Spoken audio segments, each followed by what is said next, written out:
tus brazos para conquistar las promesas que Jesús nos da. Solo espera y tú verás el milagro que Cristo hará. Un lugar para celebrar la victoria que su sangre nos da. Solo confía y créele que familia lo encontrará. Hay un lugar para todos, de familia de Dios.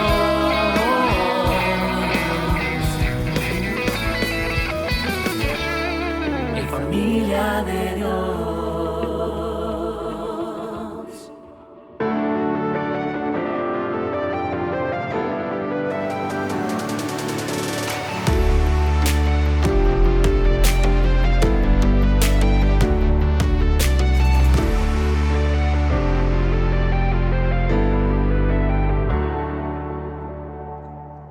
Bienvenidos a la 11ª parte de la serie titulada Efesios. Durante esta serie estaremos estudiando expositivamente todo aquello que en la Biblia esté vinculado de una manera u otra con los Efesios. Nos encontramos actualmente en el libro de los Hechos.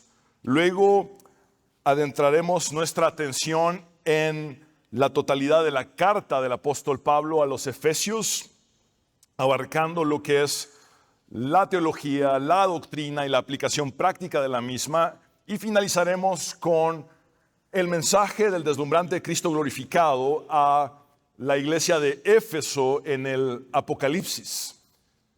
La semana anterior vimos que alrededor de 2 años después de permanecer y trabajar arduamente en Éfeso, Pablo propuso en el Espíritu que era el tiempo de finalizar su ministerio en dicho lugar y emprender nuevos planes tanto a corto como a mediano plazo. Sin embargo, Pablo no pudo irse de inmediato de la región del Asia Menor. Así que envió anticipadamente a Timoteo y a Erasto a Macedonia para que estos prepararan todo para cuando él se les uniera posteriormente allá. A continuación, el enfoque de Lucas, el narrador, se centra en Éfeso. Pablo no aparece en este nuevo episodio. Es posible que su ausencia se deba a que él se encontraba visitando alguna otra ciudad de la región del Asia Menor. No obstante, todo lo que va a acontecer a continuación será en total oposición al ministerio de Pablo, a la iglesia y a la palabra de Dios. El título de este mensaje es Las tinieblas contraatacan. Las tinieblas contraatacan. Vimos anteriormente cómo las tinieblas marcaron su retirada con la quema de los libros de hechicería, el arrepentimiento y la definición de los creyentes que abandonaron el ocultismo y la conversión al cristianismo de muchas otras personas más en Éfeso. Sin embargo, ahora las tinieblas regresan recargadas, redoblan sus esfuerzos y atacan una vez más con mayor intensidad en el suceso que es conocido como la revuelta en Éfeso. También es conocido como el disturbio en Éfeso.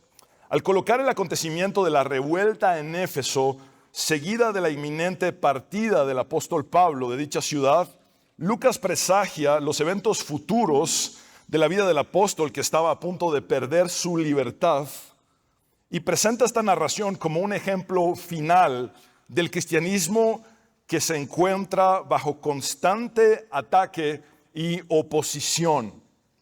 En esta ocasión solamente podremos abordar cuál fue el origen del disturbio o la revuelta, el cual involucra el discurso de Demetrio, el personaje que instiga y alborota al gremio de los plateros debido a que los intereses económicos de la industria de la producción de ídolos se vieron afectados y amenazados por el evangelio.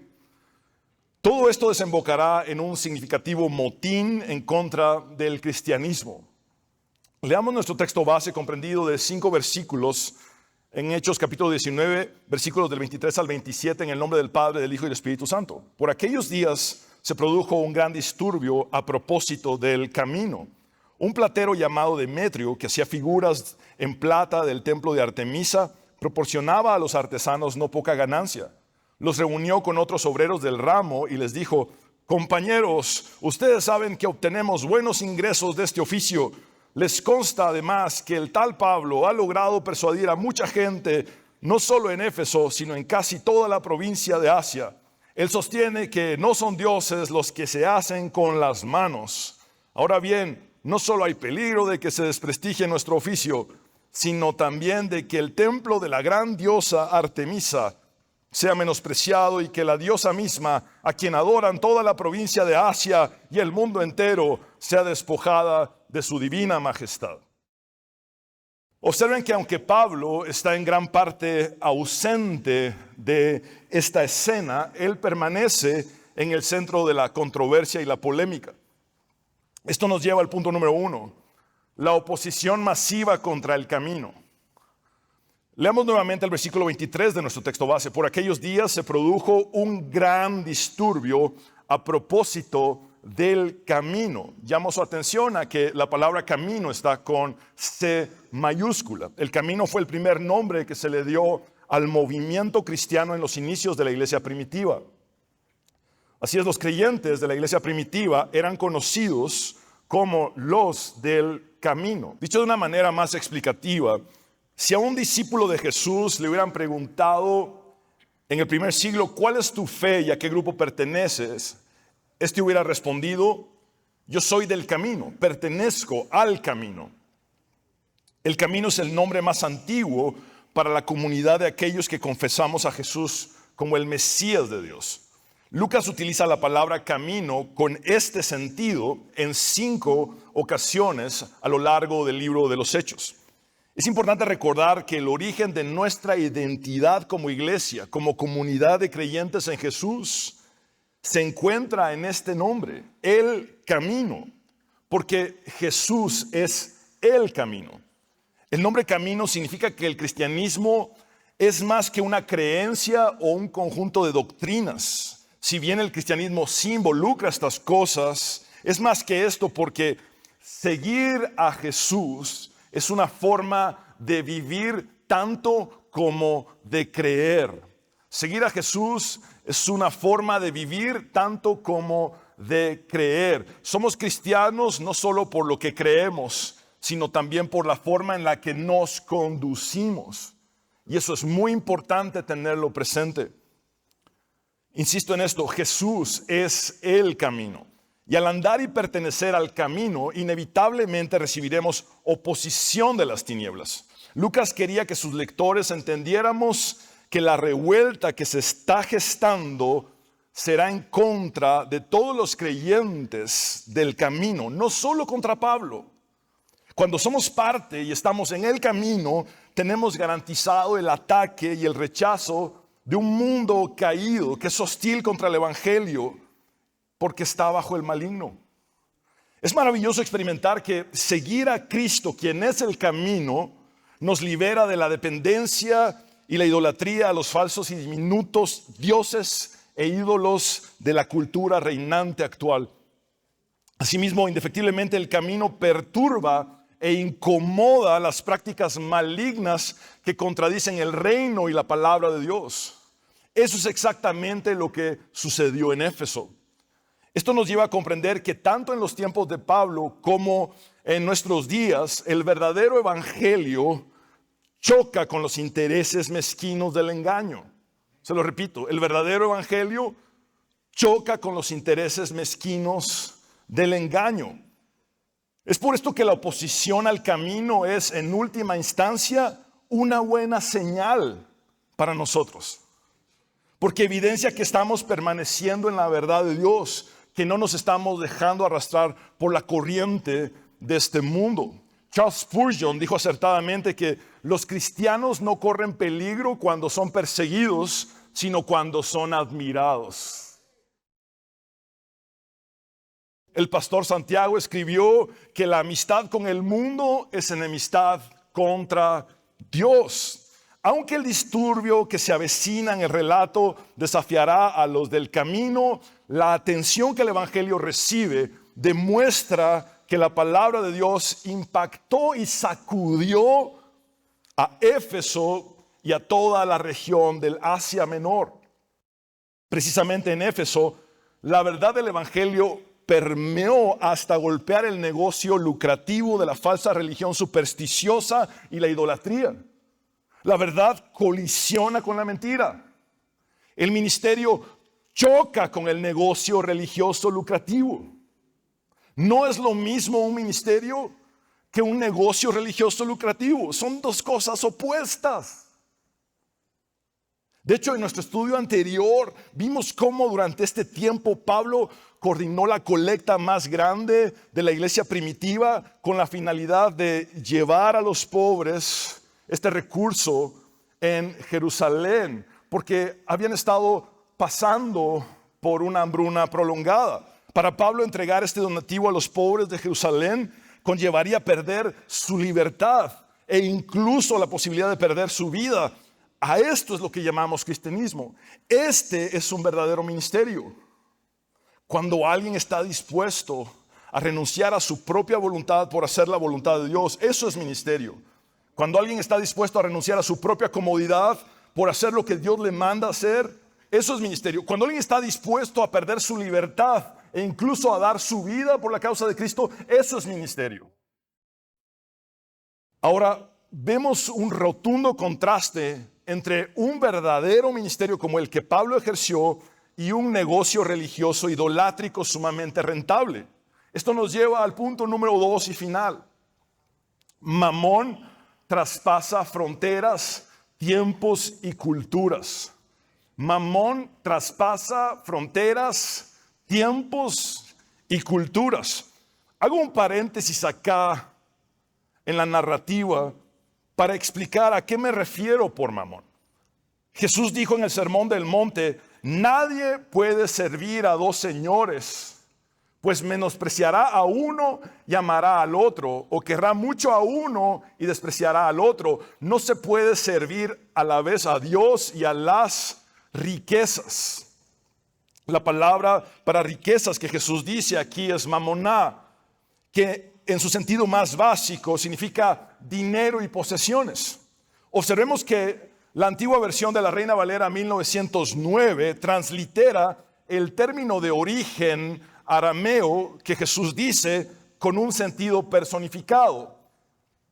Ninguno puede servir a dos señores, porque o aborrecerá al uno y amará al otro, o se llegará al uno y menospreciará al otro. No podéis servir a Dios y a Mamón. Noten que Mamón está escrito con M mayúscula, dándole un sentido de personificación. A lo largo de los años, en las ciencias bíblicas han existido diferentes interpretaciones respecto al término Mamón. Algunos piensan que este era el nombre de un dios pagano relacionado con las riquezas. Otros eruditos más actuales coinciden en que el término proviene del arameo y que implica dinero, posesiones y riquezas en un sentido general.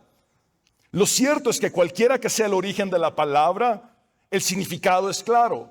Mamón es una personificación del materialismo, la idolatría a las riquezas y el amor al dinero. De hecho, cuando Jesús dice no podéis servir a Dios y a Mamón, la palabra servir tiene el sentido de adorar. Es decir, no podéis adorar a Dios y a Mamón. Adorar a las riquezas es indudablemente idolatría. Por cierto, no se necesita ser rico para ser materialista. Se lo repito, no se necesita ser rico para ser materialista. Todos nosotros, sea cual sea nuestro estatus socioeconómico, debemos guardar nuestros corazones para no caer en la adoración a Mamón. Fue desde Éfeso que Pablo escribió a los Corintios: por lo tanto, si alguien piensa que está firme, tenga cuidado de no caer. Pablo también dice que el amor al dinero es la raíz de todos los males. Cuando instruye a Timoteo en su primera carta, capítulo 6, versículo 10, le dice: porque la raíz de todos los males es el amor al dinero. el cual algunos por codiciarlo se extraviaron de la fe y acabaron por experimentar muchos dolores. La expresión raíz de todos los males significa que no hay pecado que no se pueda cometer cuando se ama el dinero. Se lo repito. La expresión raíz de todos los males significa que no hay pecado que no se pueda cometer cuando se ama el dinero.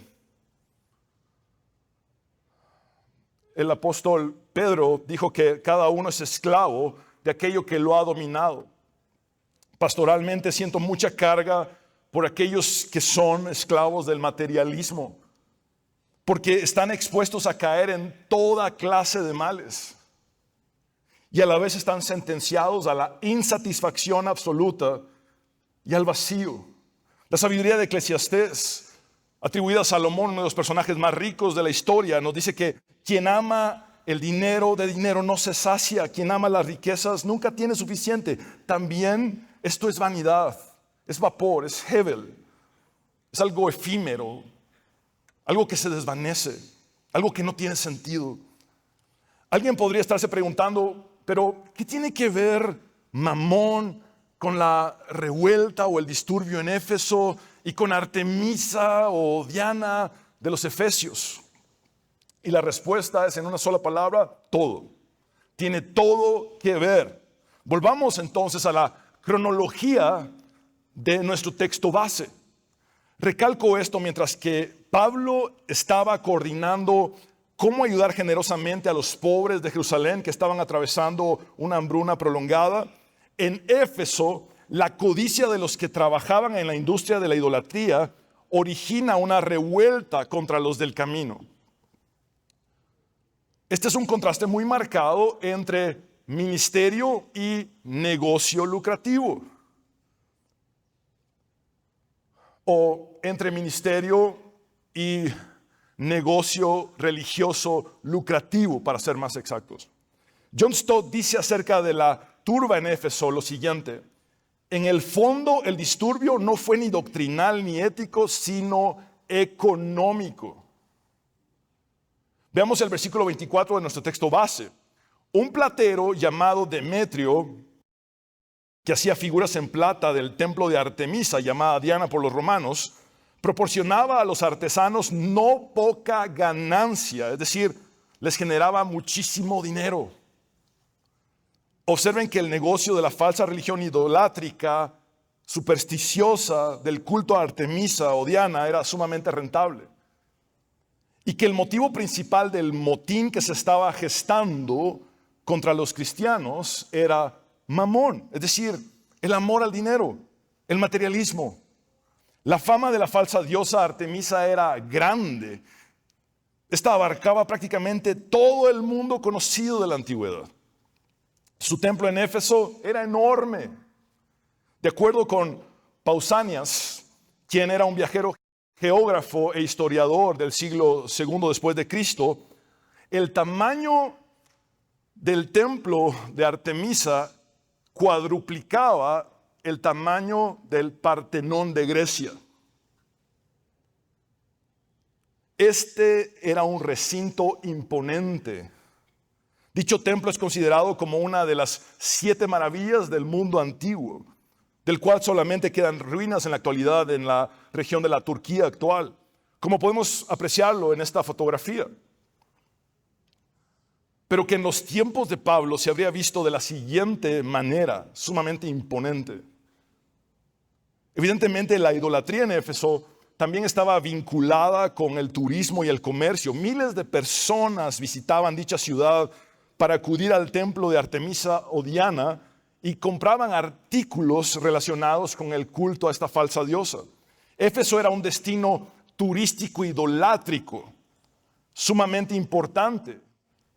Y buena parte del comercio y la economía de esta acaudalada y rica ciudad, que era sumamente próspera, giraba en torno a la idolatría.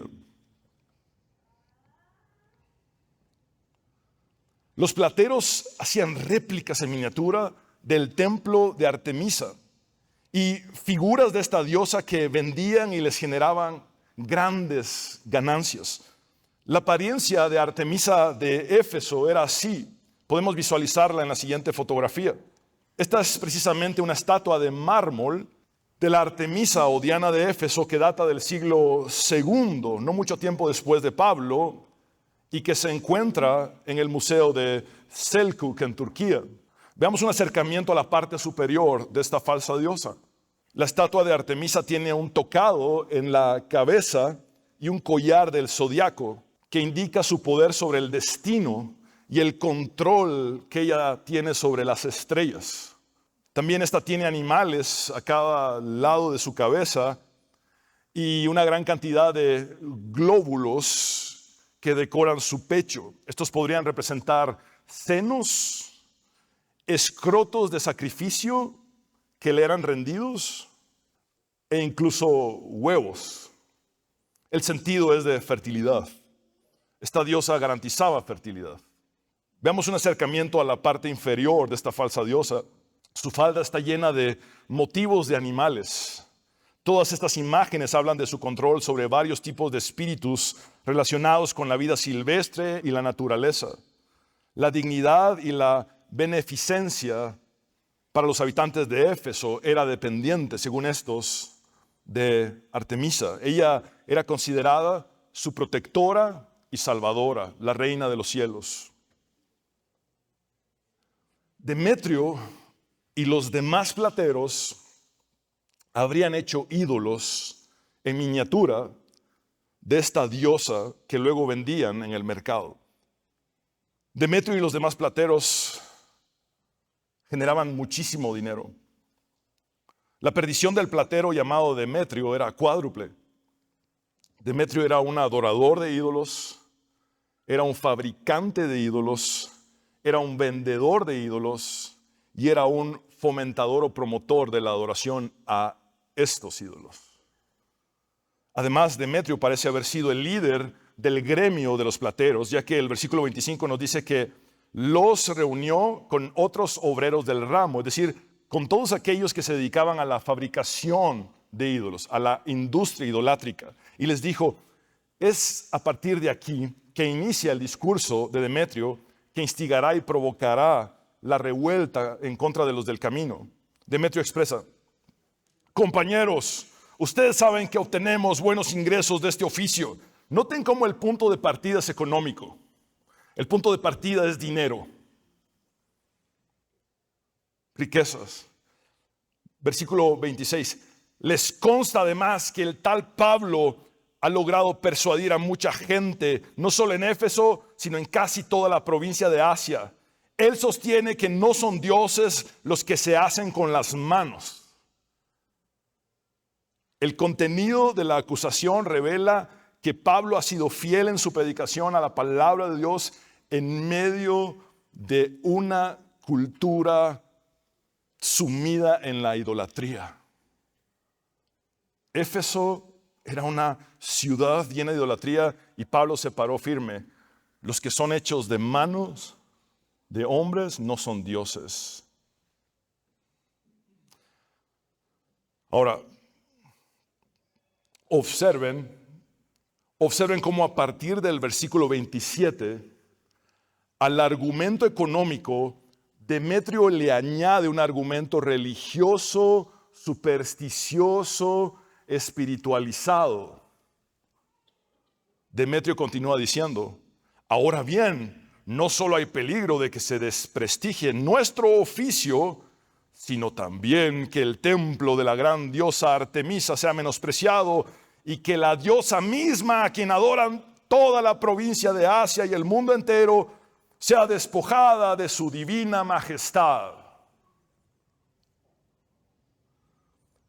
Demetrio intensifica y eleva el engaño de su discurso, llevándolo a la dimensión supersticiosa, religiosa y espiritual.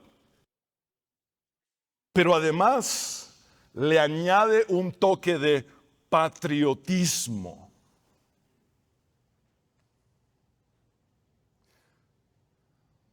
Esta falsa diosa, Artemisa, era el ícono que representaba a Éfeso en toda la región del Asia Menor y en todo el mundo conocido. Era como si nos refiriéramos al estandarte de Éfeso ante el mundo. Observen con atención que Demetrio apela no solo a su propia conservación, a su negocio, sino también al efecto comunitario, social y religioso de la diosa Artemisa y su gran templo. Demetrio astutamente no basa su argumento en su propia codicia, sino que le da un giro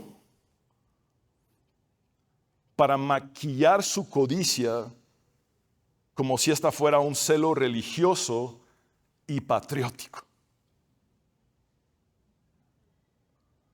La codicia suele disfrazarse de espiritualidad y patriotismo. Cualquier parecido con la realidad actual no es mera coincidencia.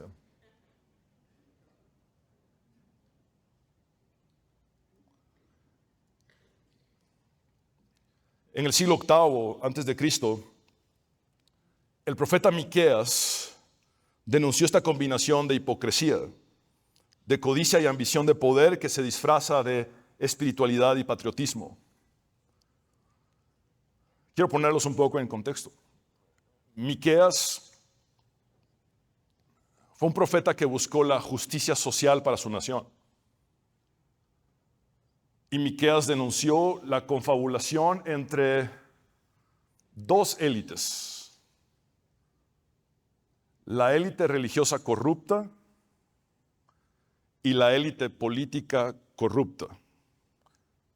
Estas dos élites corruptas, la religiosa y la política, se unieron en detrimento de toda una nación.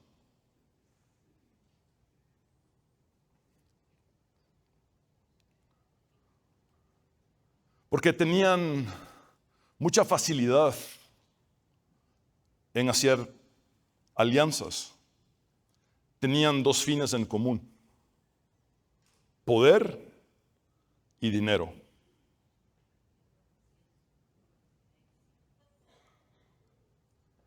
Sin embargo, el profeta de Dios no se queda callado y les dice a estas dos élites, a la élite política corrupta y a la élite religiosa corrupta, lo siguiente: escúchenme, líderes de Israel, ustedes odian la justicia y tuercen todo lo recto. Construyen Jerusalén sobre cimientos de crimen y corrupción. Ustedes, gobernantes, toman decisiones con base en sobornos. Ustedes, sacerdotes, enseñan las leyes de Dios solo por dinero. Ustedes, profetas, no profetizan a menos que se les pague. Sin embargo, aquí está la espiritualización. Todos alegan depender del Señor. ¿Están listos para observar el patriotismo?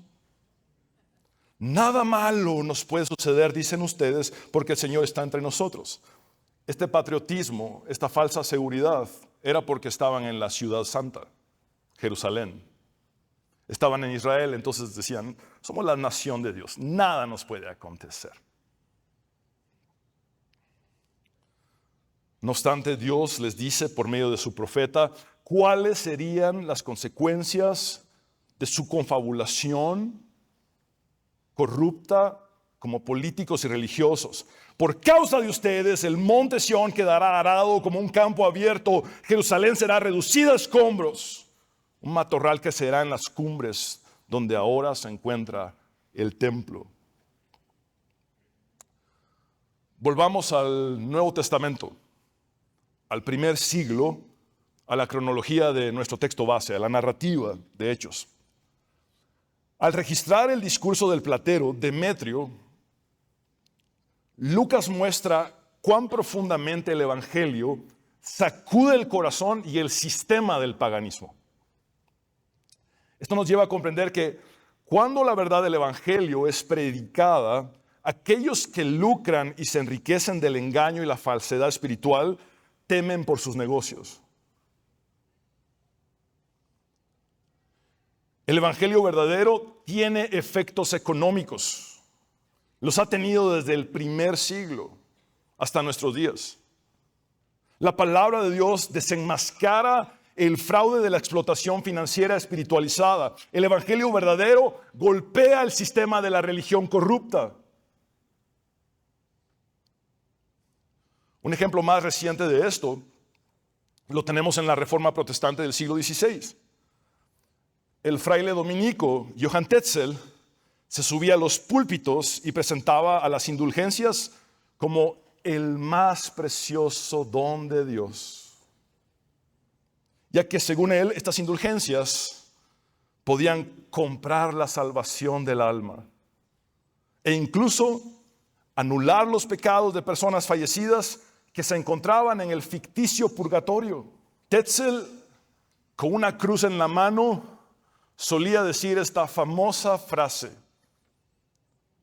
tan pronto caiga la moneda a la cajuela, el alma del difunto al cielo vuela.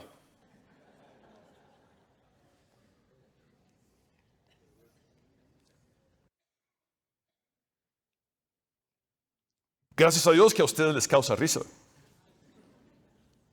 Pero a la gente que se encontraba en el oscurantismo del siglo XVI, les causó temor, miedo y fueron explotados financieramente.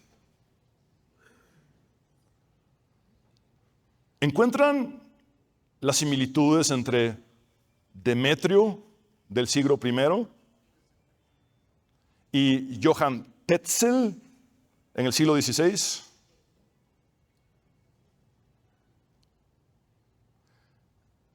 ¿Encuentran las similitudes entre Demetrio, el platero del siglo I, y Johann Tetzel del siglo XVI?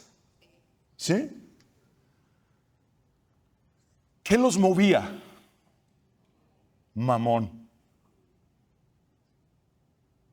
Su interés era el dinero, las posesiones y las riquezas.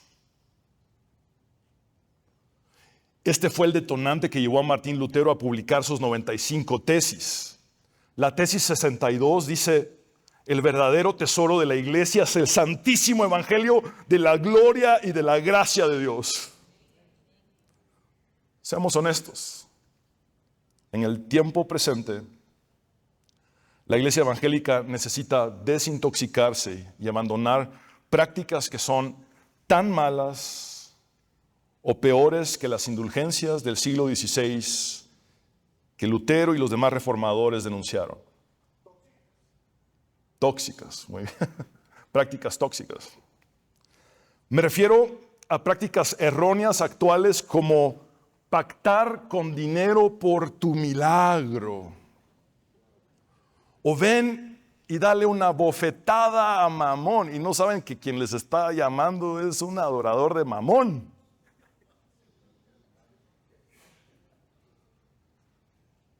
O haz un voto con Dios, pactando con este dinero para que lo que quieres sea cumplido. Fue también en el siglo XVI que Erasmo de Rotterdam observó lo siguiente: encuentro a tantos cristianos que, ya sea por negligencia o pura ignorancia, son tan supersticiosos como los paganos.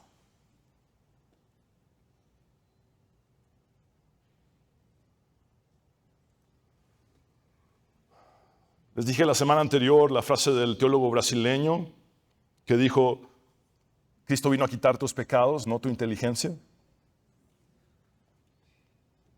Amados hermanos, nuestros ojos necesitan ser abiertos. No debemos dejarnos manipular ni engañar. El Evangelio de Cristo no está en venta. Los milagros tampoco están en venta.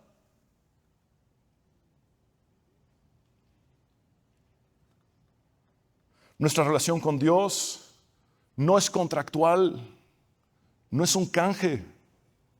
Él es el Dios soberano que gobierna sobre nuestras vidas. Y debemos aprender de Pablo a vivir con mucho o con poco, pero siendo fieles a Dios. Esa es la verdad del Evangelio. Fue desde el mismo Éfeso que Pablo les escribió a los corintios: ¿cuál es pues mi recompensa? La de predicar el Evangelio de Cristo de manera gratuita, para no abusar de mi derecho en el Evangelio.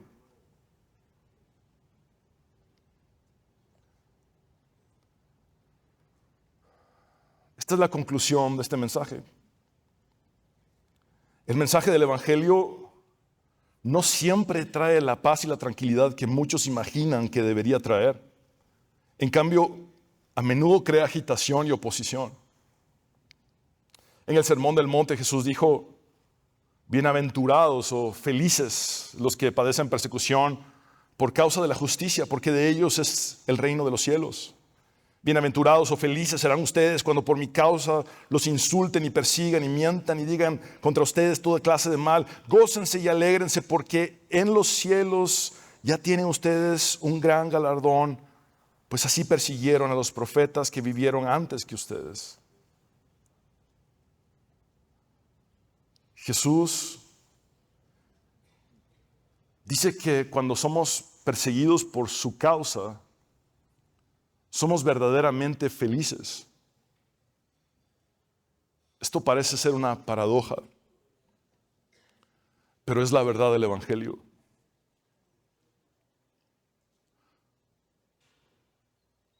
Lutero dijo que es mejor estar separados por la verdad que unidos por la mentira. Y cuando somos perseguidos por la causa de Cristo, les aseguro que allí encontramos verdadera felicidad.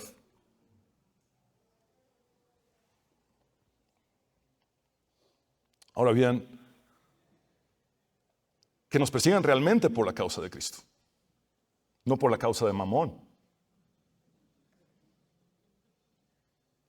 Porque varios se victimizan en el presente. Oh, vean cuánto vituperio, vean cuánta persecución por la causa de Cristo. Y yo pienso, hermano, con compasión, ¿estás tan acostumbrado a usar el nombre de Dios en vano que ahora dices que tu persecución es por la causa de Cristo? No es por la causa de Cristo, es por tu causa, es por la causa de Mamón.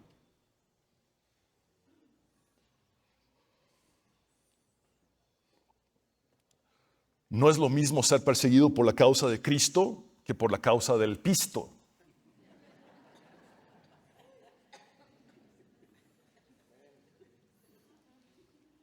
C.S. Lewis dijo que de todos los hombres malos, los malos religiosos son los peores. De todos los hombres malos, los malos religiosos son los peores.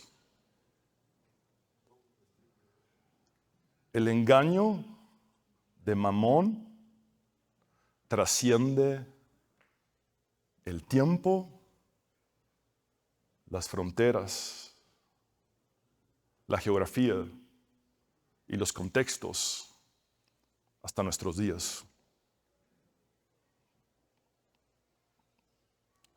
Necesitamos menos espectáculo y más servicio, menos celebridades y más siervos, menos ego y más autonegación, menos lucro y más generosidad, menos negocio y más ministerio, menos falsedad y más verdad.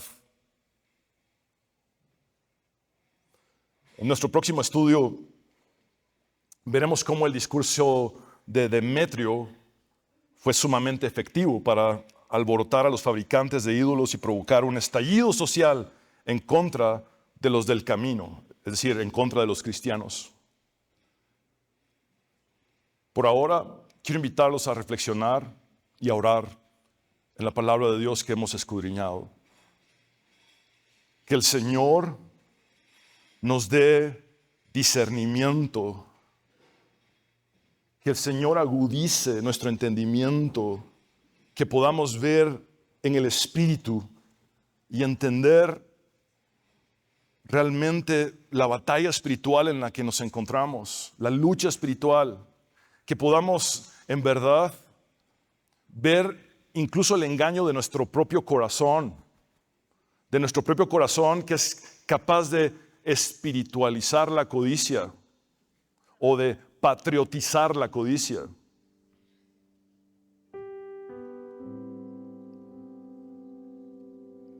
No más.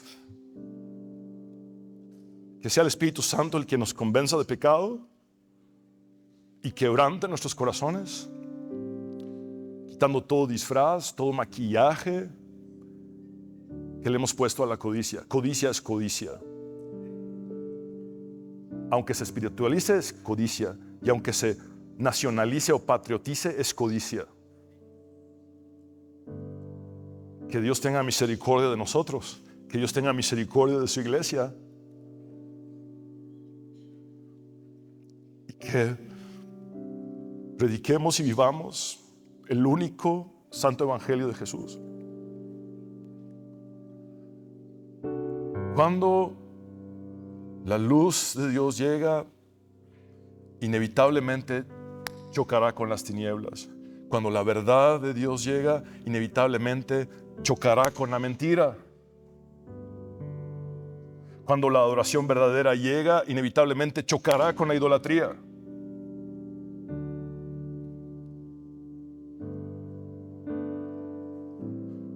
Cuando el verdadero evangelio llega, inevitablemente chocará con todos los falsos evangelios de la carta de nuestros días.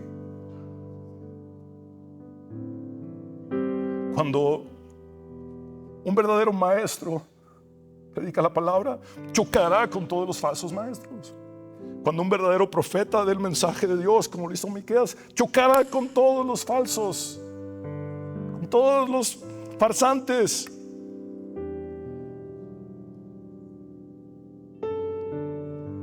Era Miqueas solo contra dos élites que estaban confabuladas, la religiosa y la política. Pero Dios respaldó a su profeta y la verdad de Dios prevalece.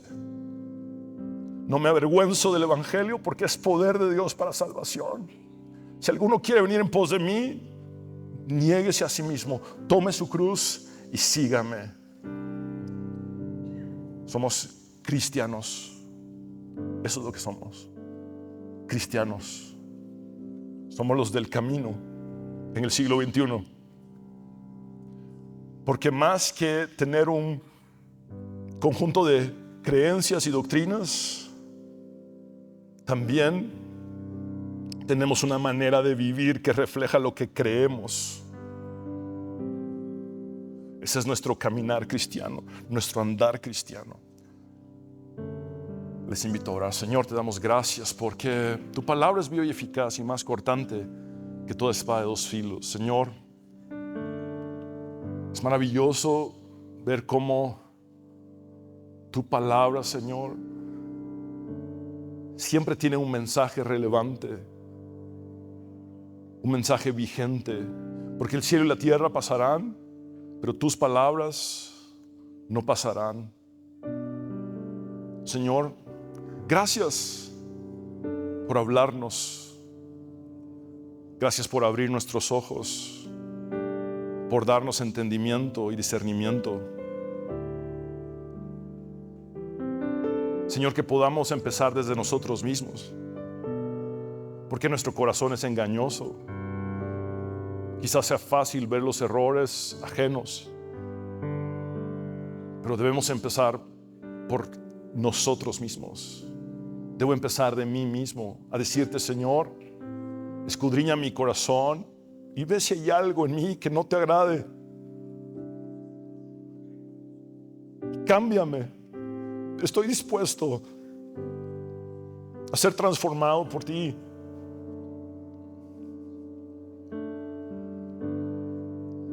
Señor, no me permitas caer en el error. El que esté firme, mire que no caiga. No me permitas fallarte, Dios, ni fallarle a mis hermanos. Ten misericordia de nosotros.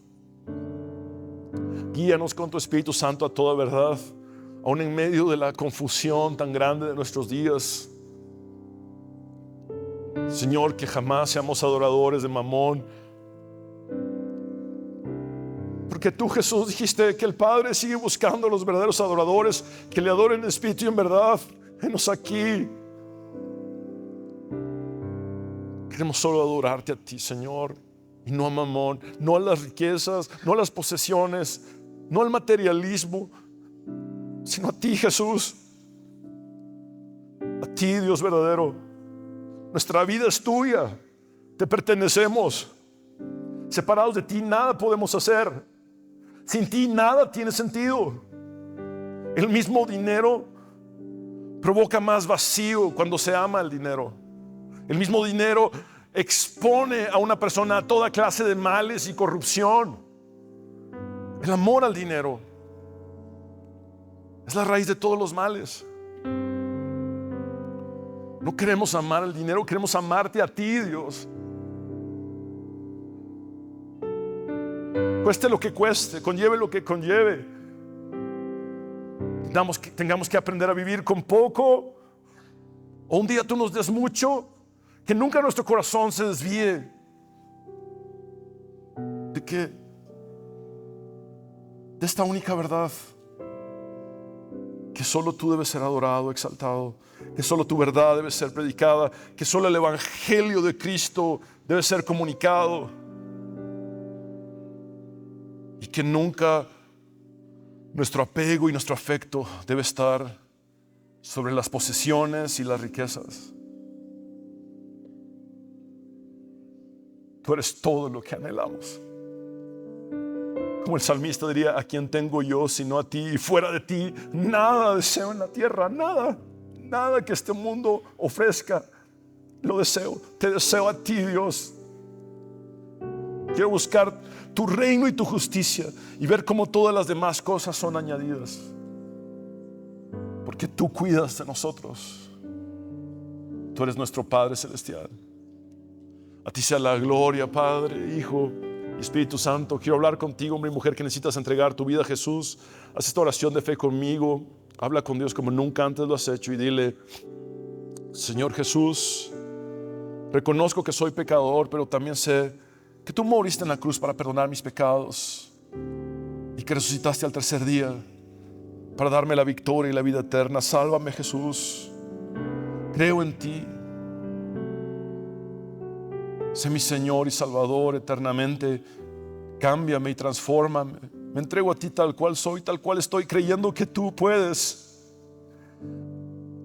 hacer de mí un verdadero cristiano. Con tu Espíritu Santo, haz de mí un instrumento en tus manos, Jesús. Quiero seguirte, quiero servirte. Es en tu nombre, Jesús, el único nombre bajo el cielo dado a los hombres, en el cual podemos ser salvos, que hemos orado. Nombre sobre todo nombre, nombre bajo el cual toda rodilla se doblará y toda lengua confesará que tú, Jesús, eres el Señor, para la gloria de Dios Padre. Amén y amén. Abre tus brazos para conquistar las promesas que Jesús nos da. Solo espera y tú verás el milagro que Cristo hará. Un lugar para celebrar la victoria que su sangre nos da. Solo confía y créele que en familia lo encontrará. Hay un lugar para todos, de familia de Dios.